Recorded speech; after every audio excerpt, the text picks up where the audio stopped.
कहानी शुरू होती है सन 283 बीसी से, जब मैसेडोनिया के राजा फिलिप के घर में एक बच्चे ने जन्म लिया और इस बच्चे का नाम अलेक्जेंडर रखा गया। कहा जाता है कि अलेक्जेंडर की माँ ओलंपियस एक जादूगरनी थी और अलेक्जेंडर फिलिप का नहीं बल्कि ज्यूस का बेटा था। ज्यूस तूफानों के देवता का नाम है। अलेक्जेंडर के माता पिता के संबंध आपस में बिल्कुल ठीक नहीं थे। वो हमेशा लड़ते झगड़ते रहते, जो कि एक बच्चे के लिए बिल्कुल ठीक नहीं होता। लेकिन अलेक्जेंडर के पास एक ऐसा रिश्ता था जहां उसे सुकून मिलता, और वो रिश्ता था दोस्ती का। उसका दोस्त हिपाइस्टियन। कहा जाता है कि हिपाइस्टियन और अलेक्जेंडर के बीच में शारीरिक संबंध भी थे। वो दोनों एक दूसरे से बहुत प्यार करते थे और अलेक्जेंडर हमेशा कहता था कि हिपाइस्टियन मेरा सबसे अच्छा दोस्त है, वो मेरा सबसे वफादार है। अलेक्जेंडर के पिता राजसी बच्चों को पढ़ाने के लिए एथेंस से एक खास टीचर को लेकर आए थे, जिनका नाम था अरस्तु। अरस्तु ने ही अलेक्जेंडर, हिपास्टियन और बाकी के बच्चों को देश दुनिया की जानकारी दी। वो बहुत ही गुणी टीचर थे। एक बार उनके राज्य में घोड़े बेचने वाला आता है और उसके पास कई घोड़े होते हैं, और एक घोड़ा ऐसा होता है जिसको उस राज्य का कोई भी आदमी कंट्रोल नहीं कर पा रहा होता। वो बहुत सुंदर घोड़ा होता है लेकिन वो बहुत एग्रेसिव होता है। राजा फिलिप भी खुद उसको कंट्रोल करने के लिए जाते हैं, लेकिन वो भी उससे कंट्रोल नहीं कर पाते। इसके बाद राजा फिलिप बोलते हैं कि इसको ले जाओ, इस पर सवारी करना नामुमकिन है।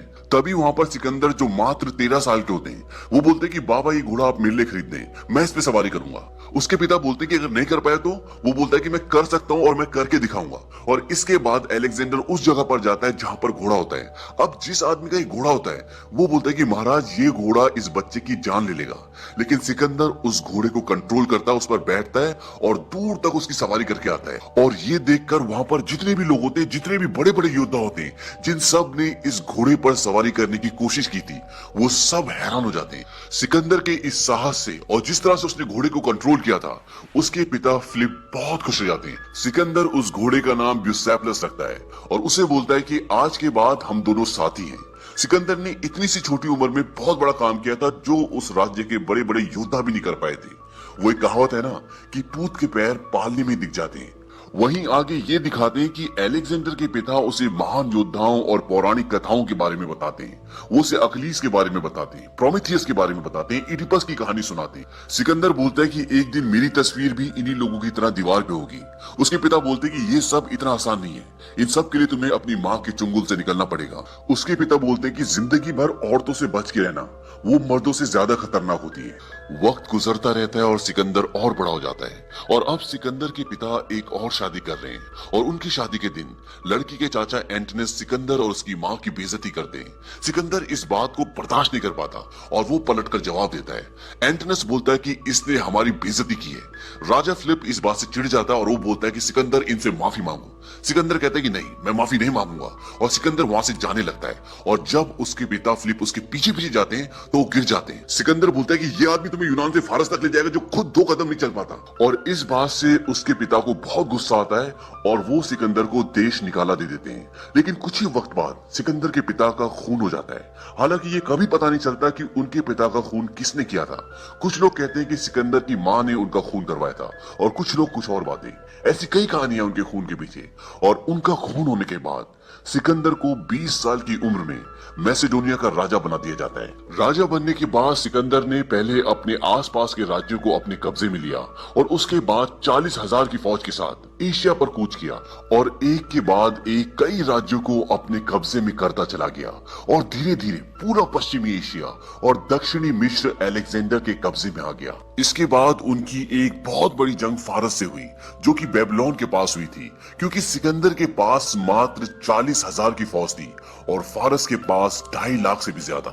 लेकिन सिकंदर डरता नहीं है, वो इस पूरे युद्ध का प्लान खुद ही बनाता है और अंत में इस युद्ध में सिकंदर की जीत होती है। लेकिन वहां का राजा डरायस भाग जाता है। सिकंदर बोलता है कि जब तक वो जिंदा है तब तक एशिया का राजा उसी को माना जाएगा और मैं सिर्फ नाम का राजा। सिकंदर के अंदर एक और खास बात थी। वो जिस भी युद्ध को जीतता था, जिस भी राज्य को जीतता था, वो वहां के लोगों के साथ बड़ी नरमी से पेश आता था और उनसे उनके अधिकार कभी नहीं छीनता, और इसीलिए लोग उससे बहुत प्यार भी करते थे। बेबीलोन आकर भी सिकंदर ने ऐसे ही किया और अब सिकंदर का नया घर बेबीलोन था।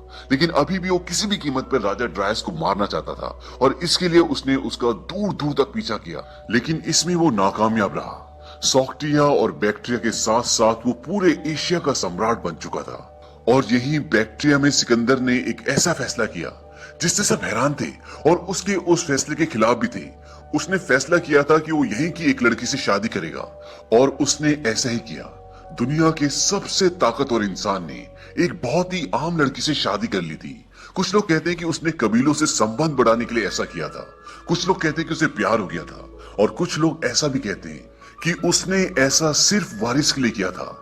सिकंदर की इस शादी से उसकी माँ भी बिल्कुल खुश नहीं थी, क्योंकि उसकी माँ ये चाहती थी कि वो एक मैसेडोनियन लड़की से शादी करे। सिकंदर की माँ उससे हमेशा ये कहती थी कि हम अखलीस के वंशज हैं और हमारी रगों में शाही खून है। और अब सिकंदर को अपने घर से निकले हुए पूरे 7 साल हो चुके हैं। सब चाहते हैं कि घर वापस लौट जाए, लेकिन सिकंदर नहीं चाहता, क्योंकि सिकंदर के सपने कुछ और ही हैं। वो बहुत बड़े हैं।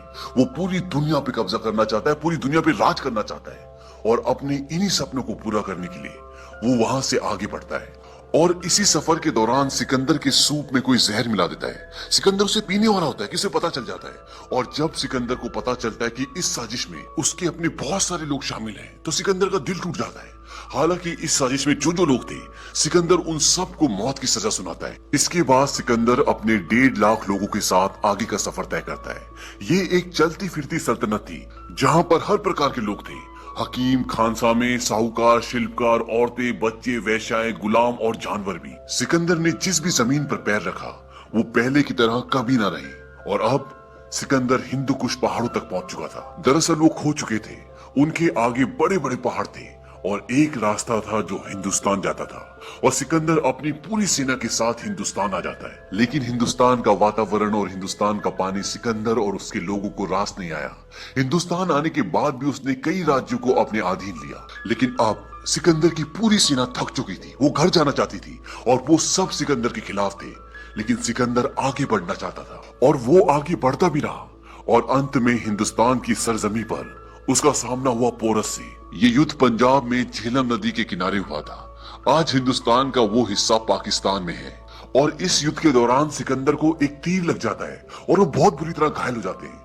हालांकि सिकंदर की इसमें मृत्यु नहीं होती, लेकिन अब सिकंदर ये फैसला करते हैं कि वो अपनी पूरी फौज के साथ वापस चले जाएंगे, और वो वापस सबसे छोटे रास्ते से बेबीलोन पहुंच जाता है। और बेबीलोन में उसको देखकर सब हैरान हो जाते हैं। बेबीलोन सिकंदर पूरे 6 साल बाद लौटता है। इस पूरे सफर में, इस पूरे युद्ध में कितने लोग मारे गए, इसकी कोई गिनती नहीं थी। बेबीलोन वापस पहुंचने के बाद सिकंदर ने 2 शादियां और की, और एक दिन सिकंदर का सबसे अच्छा दोस्त हिपैस्टियन, उसकी तबीयत अचानक से खराब हो गई। हकीम बोलता है कि हिपैस्टियन की तबीयत शराब में गंदा पानी मिलाने से हुई है। सिकंदर बोलता है कि गंदा पानी आए कहां से? इस बात का कोई जवाब नहीं होता। हकीम बोलता है कि जल्द से जल्द ठीक हो जाएगा, लेकिन ऐसा होता नहीं है और हिपैस्टियन की मौत हो जाती है। इस बात से सिकंदर पूरा टूट जाता है। उसे बहुत दुख होता है। वो बोलता है कि जाकर इस हकीम को फांसी पर चढ़ा दो। सिकंदर को पूरा यकीन था कि हिपैस्टियन की मौत बीमारी से नहीं, बल्कि किसी साजिश के तहत हुई है, और उसके शक के दायरे में सबसे ऊपर उसकी बीवी रुखसाना थी।